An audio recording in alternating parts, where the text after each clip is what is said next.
Good morning po mga ka-blissful. Ngayon po ay Wednesday ng morning dito and kanina pa po ako gising. Siya, gusto ko po kasing mag-coffee at magkaroon po ng time para sa aking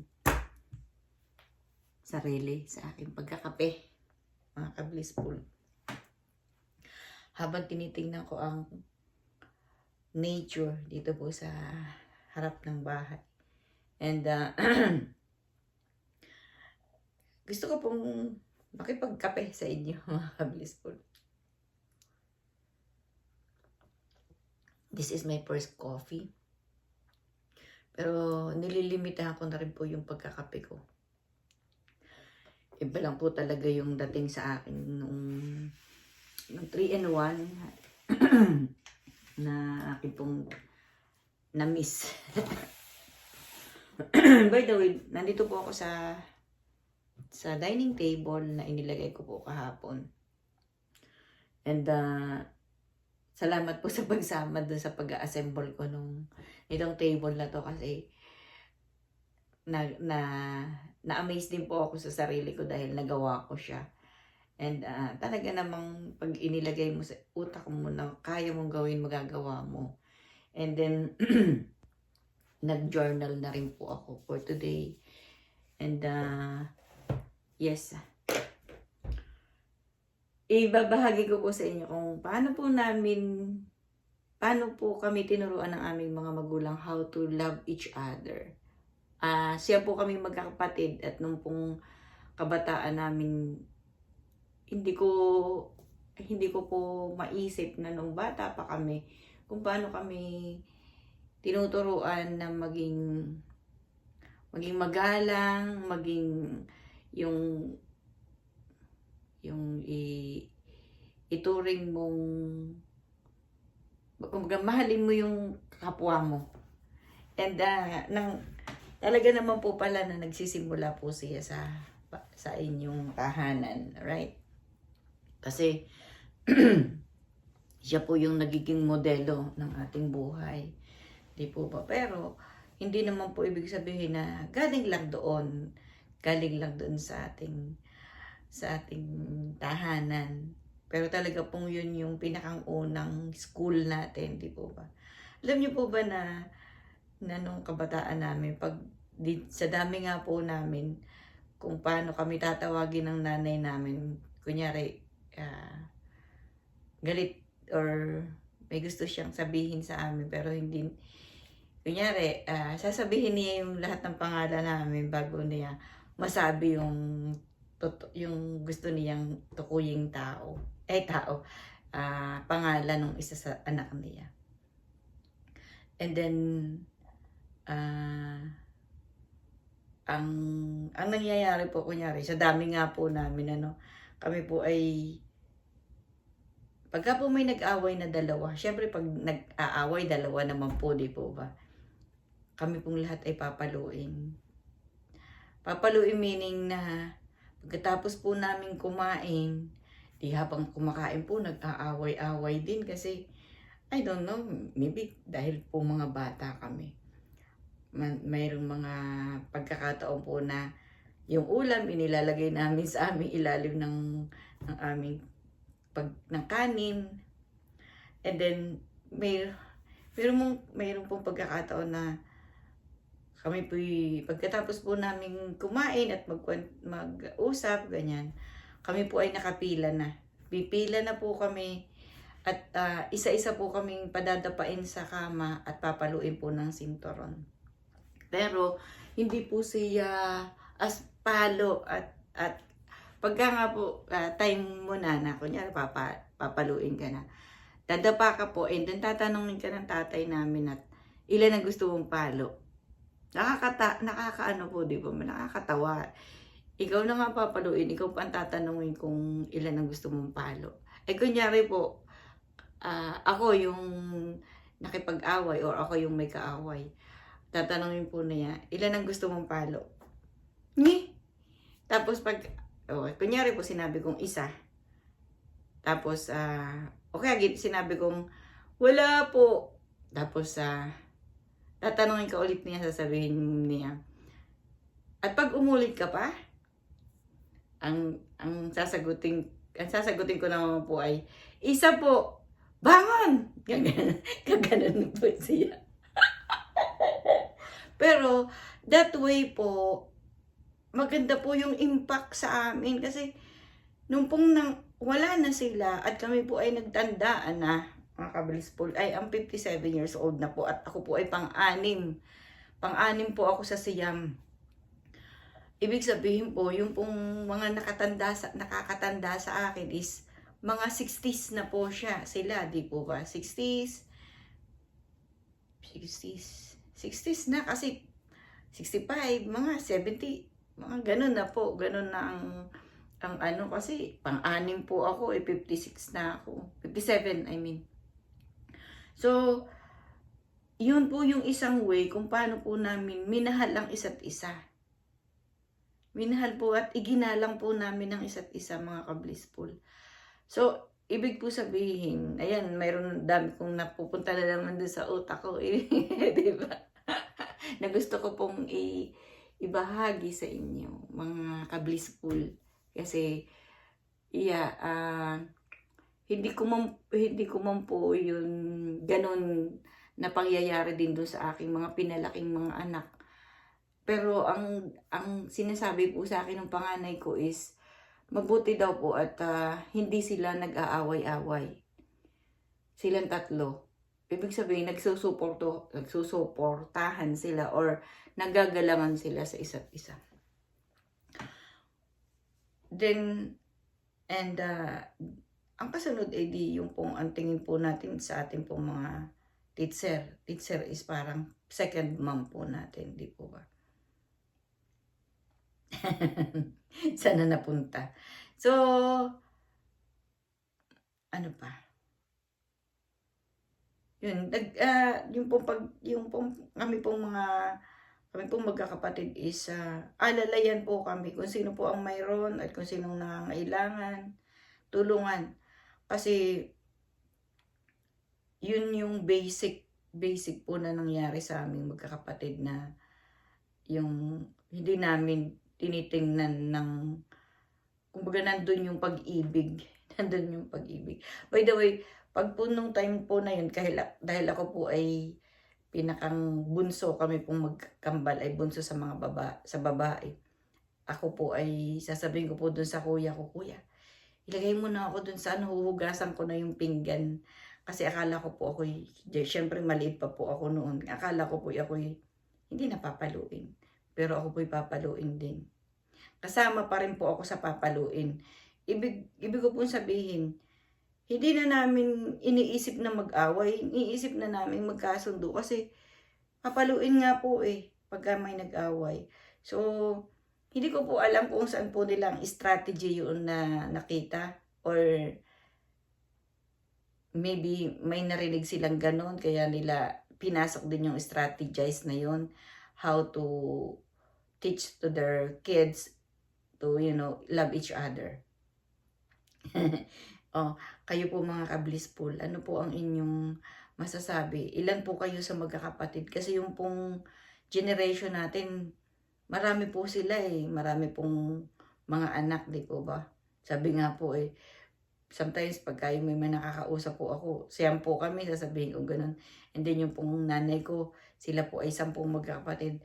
Sasabihin po nila, siguro walang TV noon sa inyo. Totoo po, wala po kaming TV. wala pong TV kami. At ang mga laro nga lang po namin noon is yung mga kapatid ko, sa gabi sila naglalaro sa labas ng bahay. Pero ako po hindi po ako nakipaglaro sa kanila sa labas ng bahay. Yun nga po ang sinasabi ko sa inyo. Hindi ko po naranasang maglaro nung bata ako.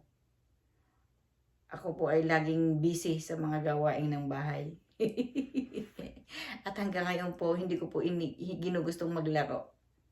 Bumili po ako ng mga laruan diyan, yung kunyari, domino, para pagka po may mga pumunta ditong mga bata, may ipalalaro po ako. Pero nung pong binibili ko po siya, yung mga puzzles, ganun, naiisip ko po na maybe sometimes makakapaglaro din ako noon. Pero ano po nung aking utak. Napaka dami ko pong iniisip. Pag-isip ko pa lang po sa morning, anong gagawin ko? Yung mga dami ko po pong iniisip na gagawin. Siguro po, magagawa kong walang gawin pagka po ako ay wala dito sa bahay. Kaya nga po yung siguro talagang tama po yung kung mag-aaral ka sa library ka. Kung, one more. Alam niyo po ba na kaya ang ating bahay, kasi nauso na po yung open concept na bahay, di po ba? Well, may pumunta po ditong kaibigan namin at sinasabi niya, bakit ganun ang bahay ninyo? Kumbaga room by room. Yung kusina, nakaisang separate na kusina. Itong dining room, naka-separate din na dining room. Yung living room, naka-separated. Siya po pala ay may ibig sabihin, di po ba? So kung katulad po nung sinasabi ko na kung itong dining room na to, itong kainan na tong room na to is room lang siya, nakakain ka, nakapokus ka sa pagkain. Kung marami kayo, kwentuhan lang kayo about pagkain or kumakain lang kayo. Kung siya open concept meaning kasi yung pong naging bahay namin sa Ontario, open concept po siya bukas as in. Yung kusina, makikita, nandun din yung karugtong at makikita mo yung living room. Wala pong konsentrasyon, di ba? Concentrated ka dapat talaga dun sa iyong mga ginagawa. Kumbaga, may time yung mga dapat mong gawin. Kunyari, nandito ka sa dining table, kakain ka, nandun ka sa books naman, sa library, doon ka lang din mag-aaral. And I think yung spirit, yung binabibes nung lugar na kung ano po yung dapat mangyari dun sa lugar na yun. Kung makikita po ninyo, binaguhan ko po yung cover ng table and naghahanap pa po ako ng mga dapat kong ilagay dito sa table na to. And dapat kong tanggalin yung mga iba na hindi naman para sa pagkain, hindi naman dapat sa living room or sa dining room. Hindi, dapat tanggalin ko. Marami pa po akong gagawin dito. And then yun po yung aking maiibahagi. And kaya ko po siya napagtuunan ng pansin yung how, kung paano po namin minahal ang aming pong pamilya or yung pong aming magkakapatid. Kasi di ba pagkapatid mo or let's say pamilya mo tapos may nangyaring masama, parang yung puso mo nandun nasasaktan. Di ba? Iba po pala pagka maybe kahit po kasi tinuring mo kaanak, ganun. Well, kung syempre pag masaya ang pamilya, masaya po together. Masaya po kung nagtagumpay yung isa, halos tagumpay din po ng lahat, di po ba? Hindi ko po mapunto kung ano po yung gusto kong sabihin. And hindi ko naman po ito pinag-isipan na pag-usapan. Yung nagpupunta lang po sa utak ko right now, ngayong mga panahon ito, ngayong oras na to is kung ano po yung nare-remember ko. Okay? Yun po yung gusto kong sabihin. Sa labas po, punta po tayo sa labas. Green na po ulit yung damo. As in, dahil umuulan, naulanan, na buhay ulit sila. And then, yun naman po mga color ng mga, natanggal na po yung mga, bumagsak na po yung iba. Yung nagpopol na po siya. And then, hindi pa rin po ano siya, hindi pa rin po siya literal na nagkaka-snow. Kasi since yung pong lupa ay mainit pa, pag bumagsak ang yelo or ang snow, is na tuluyan din po siyang natutunaw. Yes, yun lang po muna siguro, and have a blessed day everyone. Ako po ay may gagawin pa dito sa table, at yun nga po yung pong aking sinusunod na 3 days na po ako ngayon. Yung pong magkaroon po ako ng time para sa bawat isang anong gagawin ko. God bless you everyone. Ingat po kayo palagi. And ngayon pong umaga ay nakita ko na po kung nasa po ba yung bagyo. Para po akong mahigit pang ako'y nandiyan sa Pilipinas, mga ka-blissful. And ipagpasa Diyos po natin lahat, mga ka-blissful. Ibigay po natin sa Kanya ang ating pong mga takot, ang ating pong mga iniisip na negative. Punta po tayo sa positive, mga ka-blissful. And yes, ingat po kayo palagi. Sa akin pong mga anak, mag-aral lang maayos, Jacob, Nico, at malapit ka nang matapos. Lagi kong kayong kasama sa aking mga prayers, anak. Lara, maraming salamat sa paggabay mo sa iyong mga kapatid. Hinahangaan kita, anak. Maraming salamat. Maraming salamat sa iyo. And ingat kayo palagi. I love you, mga anak. I love you din po, mga ka-blissful.